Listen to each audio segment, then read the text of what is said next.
सैयद वाजिद अली गिलानी सदर Islamabad high court bar association मुंतखब सजादा नशीन बर इमाम सरकार पीर सैयद मोहम्मद अली गिलानी ने खुसूसी दुआओं से नवाजा और चादर पहनाई।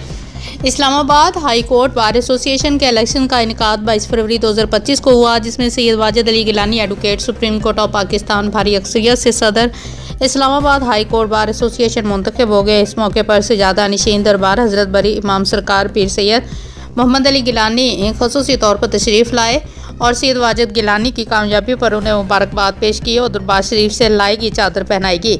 इस मौके पर पीर बरी इमाम सरकार ने खिताब करते हुए कहा कि वाजिद गिलानी की कामयाबी आइन और कानून की फतह है। पीर ने इस मौके पर वकला तंजीमों बिलखसूस सैयद नैयर हुसैन बुखारी, सैयद जरार बुखारी और सैयद मोहम्मद अली बुखारी का वाजिद गिलानी की मुकम्मल हमायत पर शुक्रिया अदा किया। मुंतखब सदर Islamabad high court bar association Syed Wajid Ali Gilani का कहना है कि सज्जाद नशीन बरी इमाम सरकार की दुआओं और मुकम्मल हमायत पर उनका शुक्रिया अदा करता हूँ। पीर ने इस मौके पर मुल्क और कौम की सलामती के लिए दुआ भी फरमाई।